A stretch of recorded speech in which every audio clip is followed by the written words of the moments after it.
ಬಾರಿ ಅಧ್ಯಕ್ಷರಾಗಿ ಮುಂದುವರೆದ ಎಆರ್ ಅಶೋಕ್ ಬಾರಿ ಜಿದ್ದಾಜಿದ್ದಿಯಿಂದ ಕೂಡಿದ್ದ ಪುರಸಭೆ ಅವಿಶ್ವಾಸ ನಿರ್ಣಯದಲ್ಲಿ ಕೊನೆಗೂ ಗೊಂದಲದಲ್ಲಿ ಅವಿಶ್ವಾಸ ನಿರ್ಣಯ ಮಂಡನೆ ಗೆದ್ದ ಎಆರ್ ಅಶೋಕ್ ಅವರು ಎರಡನೇ ಬಾರಿಗೆ ತಮ್ಮ ಪುರಸಭೆ ಅಧ್ಯಕ್ಷರಾಗಿ ಚುಕ್ಕಾಣಿ ಹಿಡಿದಿದ್ದು ತಮ್ಮ ಕಚೇರಿಗೆ ವಿಶೇಷ ಪೂಜೆ ಸಲ್ಲಿಸುವ ಮೂಲಕ ಅಧಿಕಾರ ವಹಿಸಿಕೊಂಡರು.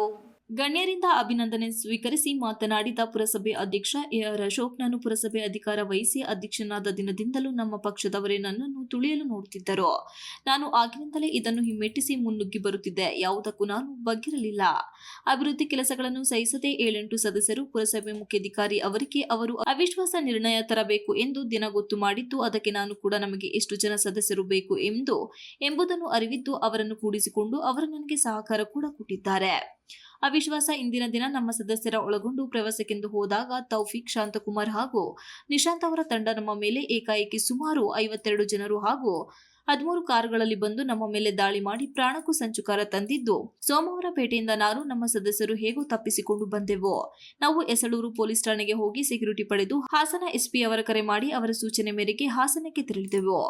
ಅದೃಷ್ಟವಶಾತ್ ನಮಗೇನೂ ಆಗಲಿಲ್ಲ. ನಂತರ ಅವಿಶ್ವಾಸ ನಿರ್ಣಯ ಮಂಡನೆಯಲ್ಲಿ ಅವರು ಅವಿಶ್ವಾಸ ತರಲು ವಿಫಲರಾದ ಹಿನ್ನೆಲೆಯಲ್ಲಿ ಶಾಸಕರು ಹಾಗೂ ಎಂಪಿ ರವರ ನಡುವೆಯೇ ಮೇಜು ಕುರ್ಚಿ ಹಾಗೂ ಗ್ಲಾಸ್ ಅನ್ನು ಪುಡಿ ಮಾಡಿ ಸಭೆಗೆ ಅವಮಾನ ಮಾಡಿದ್ದಲ್ಲದೆ ನಮ್ಮ ಮುಖ್ಯಾಧಿಕಾರಿಯವರ ಕೊರಳು ಪಟ್ಟಿಯನ್ನು ಹಿಡಿದು ಎಳೆದಾಡಿದ್ದಾರೆ. ಸಭೆಗೆ ಅವಮಾನ ಮಾಡಿದ್ದಾರೆ. ಆದರೂ ಕೂಡ ನಾವು ಏನು ಮಾತನಾಡದೆ ಸಂಜೆಯವರೆಗೂ ಅಲ್ಲೇ ಶಾಸಕರ ಜೊತೆಗೂಡಿ ನಾವು ಕುಳಿತಿದ್ದು, ನಂತರ ಆದ ಘಟನೆ ಮಾಧ್ಯಮದವರಿಗೂ ಹಾಗೂ ಜನರಿಗೂ ಸತ್ಯ ತಿಳಿದಿದೆ ಎಂದರು.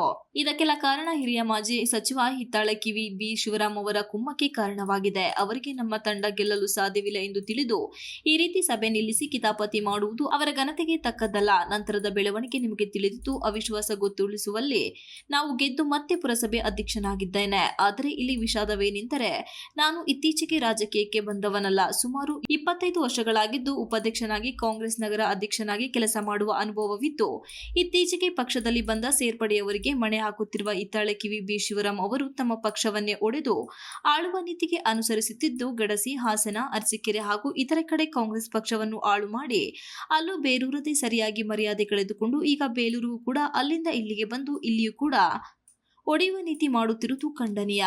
ಶಿವರಾಮ್ ಒಳ್ಳೆಯವರಾದರೂ ಅವರಿಗೆ ಕಿವಿ ಹಿಂಡುವ ಕೆಲಸ ನಮಗೆ ಆಗದವರೇ ಮಾಡುತ್ತಿದ್ದಾರೆ. ಪುರಸಭೆಯಲ್ಲಿ ನನ್ನ ಅಧ್ಯಕ್ಷ ಸ್ಥಾನ ತೆರವು ಮಾಡಲು ಕಾಂಗ್ರೆಸ್ ಪಕ್ಷದ ಎಂಆರ್ ವೆಂಕಟೇಶ್, ನಿಶಾಂತ್, ಶಾಂತಕುಮಾರ್ ಹಾಗೂ ತೌಫಿಕ್ ಇತರರು ಏನೇ ಮಾಡಿದರೂ ನಾನು ಸಫಲವಾಗಿಲ್ಲ. ಅಭಿವೃದ್ಧಿ ಕೆಲಸಕ್ಕೆ ನಾನು ಶಾಸಕರ ಜೊತೆ ಕೈ ಜೋಡಿಸಿದ್ದು ಶಿವರಾಮ್ ಅವರಿಗೆ ಸಹಿಸಲಾಗಲಿಲ್ಲ. ಚುನಾವಣೆಗೆ ಬಂದಾಗ ಅವರ ಪಕ್ಷವೇ ಬೇರೆ, ನಮ್ಮ ಪಕ್ಷವೇ ಬೇರೆಯಾಗಿ ಕೆಲಸ ಮಾಡಲಿದ್ದು, ಅಭಿವೃದ್ಧಿಗಾಗಿ ಈಗ ಅವರ ಪರವಾಗಿ ಕೆಲಸ ಮಾಡುತ್ತಿದ್ದೇನೆ ಎಂದರು.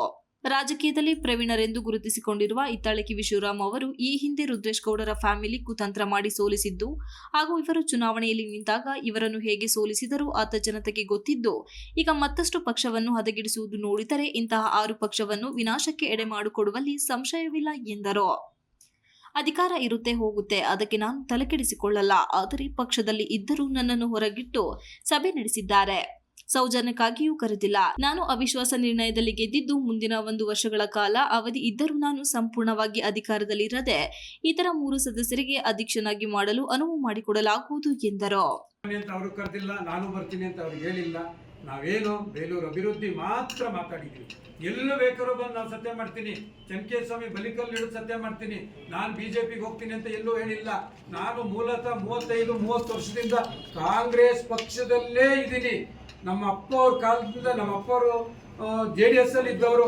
ಆದರೆ ನಾನು ಕಾಂಗ್ರೆಸ್ ಪಕ್ಷದಲ್ಲೇ ಸದಸ್ಯರಾಗಿ ಕಾಂಗ್ರೆಸ್ ಪಕ್ಷದಲ್ಲೇ ಮೂಲತಃ ಇದ್ದೀನಿ ನಾನು. ಈಗ ನನಗೆ ಈಗ ಮೊನ್ನೆ ಬಂದಂಥ ಶಾಂತಕುಮಾರು ಇವರೆಲ್ಲ ಸೇರ್ಕೊಂಡು ಅವನು ಹೊರಗಡೆಯವನು, ಅವನು ಬೇರೆಯವನು, ಅವನು ಕಾಂಗ್ರೆಸ್ಸಿಂದ ಬಿಜೆಪಿಗೆ ಹೋಗ್ತಿದ್ದಾನೆ ಅಂತ ಇಲ್ಲೂ ಸಲ್ಲದ ಆರೋಪ ಮಾಡ್ತಿದ್ದಾರೆ. ಮಿಸ್ಟರ್ ಶಾಂತಕುಮಾರ್ ಅವರು ಏನು ಹೇಳಿ ಹೊಟ್ಟೆ ಉರಿ ಪಟ್ಕೊಂಡು ಇನ್ನೇನು ಕಿಚ್ಚತ್ಕೊಂಡು ಅವರು ಬೆಂಕಿ ಹಾಕೊಳ್ಳೋ ಪರಿಸ್ಥಿತಿ ಶಾಂತಕುಮಾರ್ ನಿರ್ಮಾಣ ಮಾಡ್ಕೊಂಡ್ಬಿಟ್ಟಿದ್ದಾರೆ. ಏನು ನಾನು ಮಾಡೋಂಥ ಕೆಲಸ ಅವರಿಗೆ ಒಂದು ಚೂರು ಇಷ್ಟ ಆಗ್ತಾ ಇಲ್ಲ. ನನ್ನನ್ನು ಬರೀ ತೇಜವಾದ ಮಾಡೋದು, ಭ್ರಷ್ಟ ಅಂತಿದ್ದಾರೆ.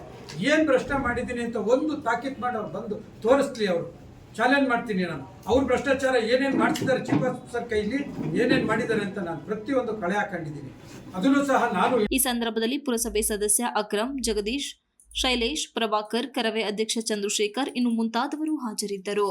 Ganesh, TV 46 Malenadu news, Belur.